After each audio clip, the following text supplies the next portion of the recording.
একদিকে যখন শালবনীতে জমি দুর্নীতির মামলায় সুমিত রায়কে ভবানী ভবনে জিজ্ঞাসাবাদ করছেন সিআইডির আধিকারিকরা, তখন এই জমি দুর্নীতির তদন্তে একেবারে সরাসরি শালবনীতে পৌঁছে গিয়েছেন সিআইডির আধিকারিকরা। সুমিত রায়ের বিরুদ্ধে শালবনীতে জমি দুর্নীতির যে অভিযোগ উঠেছে তা খতিয়ে দেখতে সিআইডির আধিকারিকরা পৌঁছে গিয়েছেন শালবনীর কর্ণগড় গ্রাম পঞ্চায়েত অফিসে। সেখানে গিয়ে আধিকারিকদের সঙ্গে তারা কথা বলছেন। 3 সদস্যের সিআইডি আধিকারিক তারা সেখানে গিয়েছেন, বেশ কিছু বিষয় তারা খতিয়ে দেখছেন। আজ নিয়ে মোট 4 দিন সুমিত রায়কে ডেকে পাঠানো হয়েছে। এর মধ্যে 3 দিন শালবনীর জমি দুর্নীতি মামলায় তাকে জিজ্ঞাসাবাদ করা হচ্ছে। শনি এবং রবি পরপর 2 দিন শালবনীর জমি দুর্নীতি মামলায় জিজ্ঞাসাবাদ করা হয়।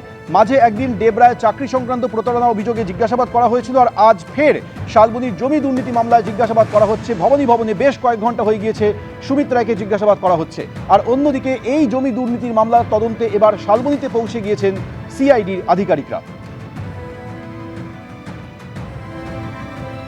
আজ সকাল 10টার কিছু আগে ভবানী ভবনে ফের আসেন সুমিত রায়। শালবনীর জমি দুর্নীতি সংক্রান্ত বিষয়ে তাকে ডেকে পাঠানো হয়। এর আগে শনি এবং রবি পরপর 2 দিন এই জমি দুর্নীতি বিষয়ে তাকে জিজ্ঞাসাবাদ করা হয়।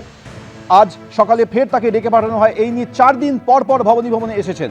আমাদের সঙ্গে এই মুহূর্তে রয়েছেন আমাদের প্রতিনিধি সৌমেন চক্রবর্তী। সৌমেন, একদিকে শালবনীর জমি দুর্নীতির বিষয়ে সুমিত রায়কে 3 দিন জিজ্ঞাসাবাদ করা হচ্ছে এই জমি দুর্নীতি সংক্রান্ত বিষয়, অন্যদিকে এই দুর্নীতির তদন্তে একেবারে শালবনীতে চলে গিয়েছেন সিআইডির আধিকারিকরা।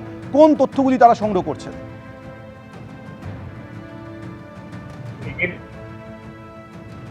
দায়রা আদালতে ওরা আবেদন করে এবং সুজয় হাজরা এই মামলায় গ্রেপ্তার হওয়া মেদিনীপুরের প্রাক্তন বিধায়ক তাকে জিজ্ঞাসাবাদ করতে চেয়ে গতকালই মেদিনীপুর জেলা এবং দায়রা আদালতে আবেদন করেছিল সিআইডি এবং সেই আবেদন মঞ্জুর হয়। এই আবেদন পাওয়ার পরেই গতকালই কিন্তু বিকেলবেলা প্রথমে যায় শালবনীর ল্যান্ড অফিসে, যে BLLR অফিস আছে সেখানে যায় এবং সেখান থেকে বেশ কিছু নথি এবং তথ্য সংগ্রহ করে এবং এরপর আজকে সকালবেলা সিআইডির 3 সদস্যের এক প্রতিনিধি দল কিছুক্ষণ আগে পৌঁছয় শালবনী ব্লকের কর্ণগড় গ্রাম পঞ্চায়েত অফিসে।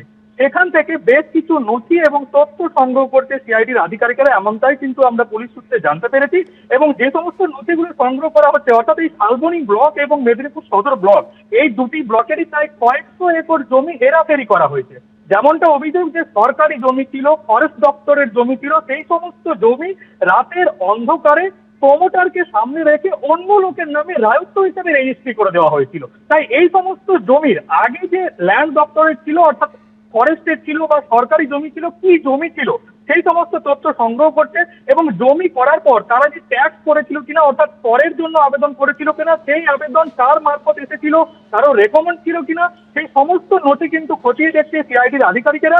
এবং এরপর হয়তো তারা আজকেই প্রাক্তন বিধায়ক সুজয় হাজরাকে জিজ্ঞাসাবাদ করতে পারে, কারণ সুজয় হাজরাকে ইতিমধ্যেই অপর একটি মামলায় কিন্তু গতকাল শালবনী থানার পুলিশি হেফাজতের আবেদন করেছিল। মেদিনীপুর জেলা ও দায়রা আদালত তাকে 2 দিনের জন্য পুলিশি হেফাজতের নির্দেশ দিয়েছে।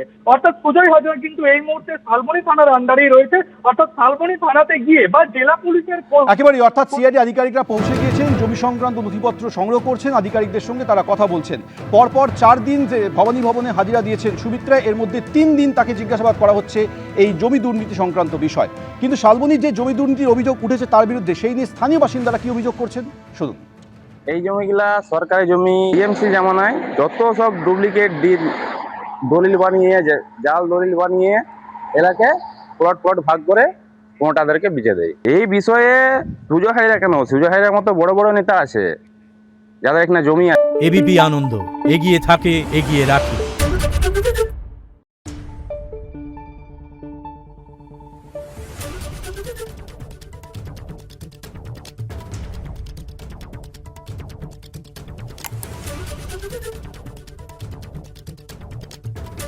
Thank you.